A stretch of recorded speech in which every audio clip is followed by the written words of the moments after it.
With the 32nd pick of the NFL Draft, the world champions have selected. Stop scrolling. If you're tired of the same old mock drafts, you're in the right place. We're officially 32 days out from the 2026 NFL Draft, and we're doing something different. Forget the rumors. We're diving into the history. Did you know the 32nd pick has produced more legendary names than you may have thought of? From the Hall of Fame snubs to the one-hit wonders who threw only 2 career passes, we're counting down every slot from 32 to 1 in the next 32 days. And today, we kick it off with the mysteries of pick 32. Let's get into the pig pen with our guest, Ed Kleese. Hey, Darin, I am pumped for this. Yeah, this is going to be a lot of fun. This is a great idea you had of going 32 straight days leading up to the draft and talking a lot of football history and a lot of great players that were picked in those picks. Any opportunity to totally nerd out, I will take it. Yeah, most definitely. And I think the audience will too. And I think maybe we'll kick that off with some nerding out right now about pick 32. Just some fun facts about pick 32. 22 times of the 90 drafts, that's 1937 through 2025, that it was in the first round. So, you know, our modern day mind thinks, oh, this is always in the first round. But it was technically in the second round recently. 2023, the Steelers picked 32 because Miami forfeited their pick. And back in 2016, 2016, New England forfeited their pick, and it was in the second round. So it's been a selection more in the second round than it has been in the first round through the first 90 years.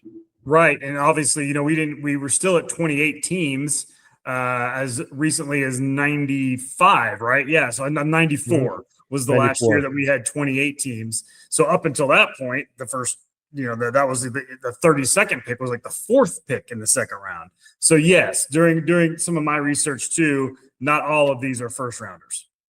Yeah, that's definitely a pick. So why don't you tell us a little bit about your feel of pick 32? Sure. So when I was looking through it, I felt pick 32 had a lot of guys, names you'll know, but not a ton of major impact players. I was a little surprised about that. It's a lot of guys like Teddy Bridgewater, Ziggy Hood, a guy that you'll remember for the Steelers, defensive lineman, Ben Watson, tight end for the Patriots, and like Jerome Pathon, receiver.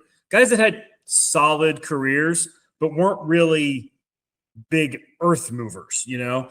And then I think at pick 32, it's very difficult to call anybody a bust at that pick. But there was one player that I found very interesting. In 1989, the Kansas City Chiefs selected quarterback Mike Elkins out of Wake Forest. And when I saw that, I was like, wait, that's in the wheelhouse of when I was watching football. I do not remember this guy at all. And when I looked it up, I think you'd have to call this a bust. He threw 2 passes in the NFL for the Chiefs. One was an interception. So he played part of one game through 2 passes, 5 yards, a 5-yard completion and an interception, and then was basically out of the league. So that was the one real bust that I could find on the list, if you could call it that. You know, at that point, that was a second-round pick. So that was one interesting one. And then my team, the Redskins, actually took Patrick Ramsey at quarterback in 2002. And that was very close to being a bust as well. Very short career, didn't do very well. Was a bit saddled with the Spurrier era, the brief Spurrier era there in Washington. So those were kind of the two that kind of stood out as maybe not working out. And then it was a whole bunch of guys that were just kind of like, they're fine. Yeah, and folks, just so you know, Ed is talking about the drafts of the last 45 years, since 1980, he's talking. I'm going to paint with a little bit broader brush to give you a bigger picture. I'm going to go all 90 drafts. And there's some interesting things because there are also some big names from before the Super Bowl era. We have one Hall of Famer that was drafted at pick 32. And, I just flipped my page here away from him. And that's Bob St. Clair back in 1953 by San Francisco. So they were just only 3 years into the NFL after being in the AFC, and Bob St. Clair was drafted. And you also had some stars that you may remember from the original Monday Night Football or early Monday Night Football. Dandy Don Meredith was drafted by the Cowboys. It was pick number 32 in the 1960 draft. That was a third-round pick back then, by the way. And Bob St. Clair was also a third-round pick. And Tony Galbraith, New Orleans Saints, picked him at 32 in the second round in 1976. So some big stars throughout. In honor of Don Meredith, I will not sing like he used to do in the Monday Night Football booth. I will spare everybody that. But Darin, actually, I have my top 5 list of players. And again, yes, I went from 1980 on. I had to kind of try to pare it down a little bit to go player by player. And I just sort of randomly chose sort of my lifetime of watching football. So I went from the 1980 draft to today. And the number 1 guy on my list, Darin, is in the Hall of Fame. So I missed one. So, you might have missed one, but we'll get to him if we go backwards. Oh, yeah, you know what? Now I do see him. Okay, there you go. All right, yeah. So we'll start at number 5, and I had Ray Donaldson, who was drafted as far back as it goes, 1980 by the Baltimore Colts. He was a center. He played 17 seasons in the NFL, the majority of them with the Colts. He wound up in 6 Pro Bowls, but what was kind of interesting about that was he made a bunch of Pro Bowls very early in his career with the Baltimore Colts and then the Indianapolis Colts. And then he made 2 Pro Bowls in his last 2 years with the Dallas Cowboys, where he ended his career his 16th and 17th year in the league. That really speaks to his longevity and durability. He actually did not. He got a Super Bowl ring. He was on the 95 Cowboys that won it, but he was injured in the postseason and didn't play at all. So he was on the team, but didn't make it. So I had him at number 5, and there was it was a little bit unclear, but there was some debate. He is considered to be the first African American starting center in the NFL. Not necessarily maybe the first one to, have a snap, but the first one to be named a starter. Wow. Okay. That's big news. Yeah. So that was kind of interesting as well. So I have him at number 5. Okay. So who do you have at number 4? Number 4 is a guy I know you'll remember for sure. And pretty much any NFL fan of a certain age should. And that is wide receiver Henry Ellard, drafted in 1983 by the Rams. He had 114 catches. He had over 13,000 yards. What I liked is, he got off to a little bit of a slow start in his career. This is back when rookies were, they came on a little bit more slowly. And he had 4 straight 1,000-yard seasons for the Rams in the late 80s. And then what people probably don't remember, and there would not really necessarily be a reason to, he wound up in free agency as a Redskin in the mid-90s after he'd already been in the league for double-digit seasons. He had 3 straight 1,000-yard seasons with the Redskins. And you probably don't remember. And he had some rough quarterbacks during that time. This is right after the Gibbs era when the Redskins were not very good. They were rebuilding. And he was a major bright spot on those teams. He was very good. And he probably could have put up even bigger numbers if he had better quarterbacks with him. But an excellent career, and was very good as an older player as well.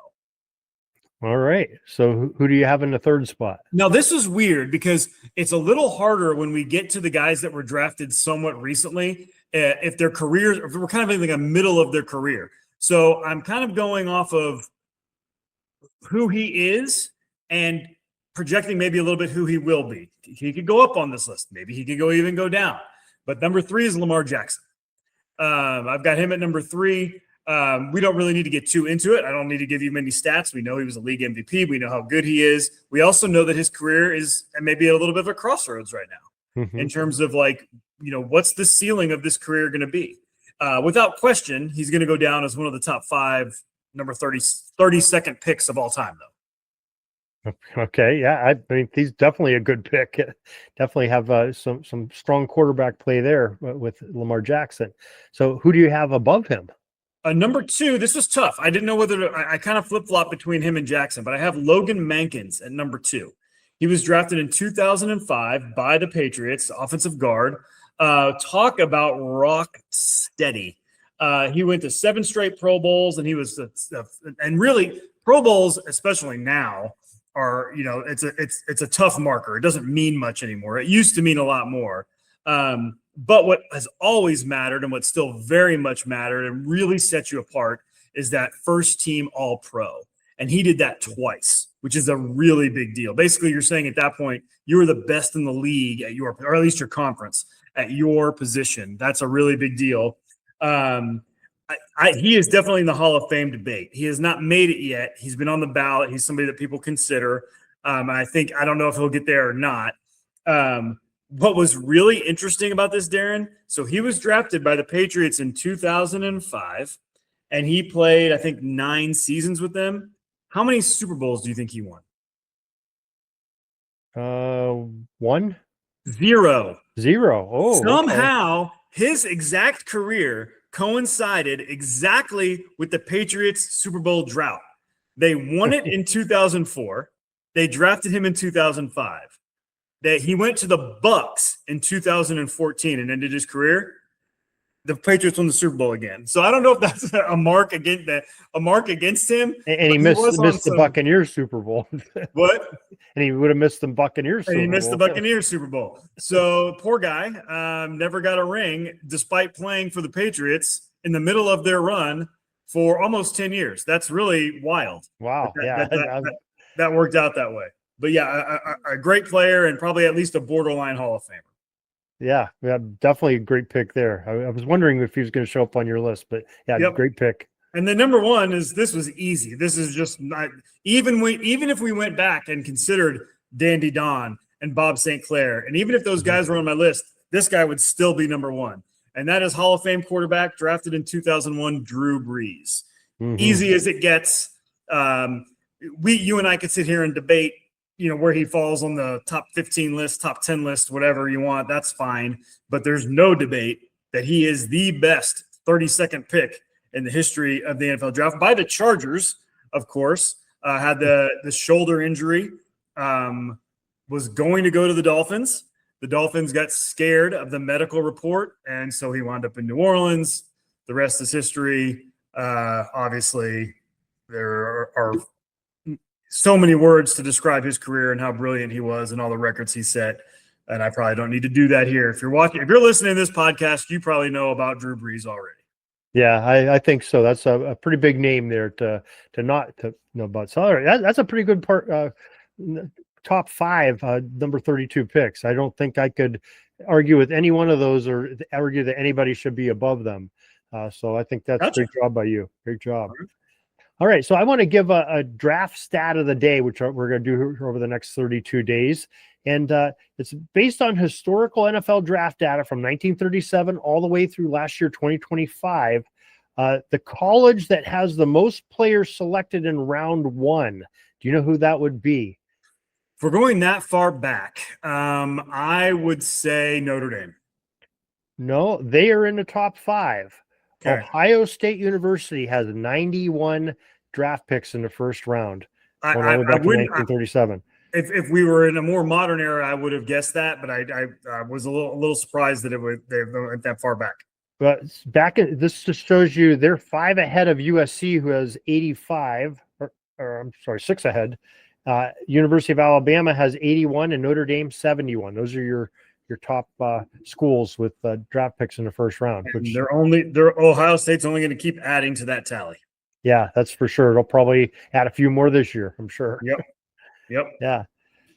Okay, and the most popular college at pick number 32, since we're talking about that, was the USC Trojans. They had 4 picks in those 90 years that were selected at pick 32. That's some deep research. I like that. I like that a lot. I like that. Good job. Good job. Yeah, so I think that wraps up our show for today. Shows you pick 32. You can mark that X in your calendar, and you'll have 31 days when we tune back in, and we're going to talk about pick 31 tomorrow. Same bat time, same bat channel. Talk to you tomorrow, Ed. See you, Darin. That's all the football history we have today, folks. Join us back tomorrow for more of your football history. We invite you to check out our website, pigskindispatch.com, not only to see the daily football history, but to experience positive football with our many articles on the good people of the game, as well as our own football comic strip, Cleat Marks Comics. Pigskindispatch.com is also on social media outlets, Facebook, Twitter, Instagram, and don't forget the Pigskin Dispatch YouTube channel to get all of your positive football news and history. Special thanks to the talents of Mike and Gene Monroe, as well as Jason Neff for letting us use their music during our podcast. This podcast is part of the Sports History Network, your headquarters for the yesteryear of your favorite sport. You can learn more at sportshistorynetwork.com.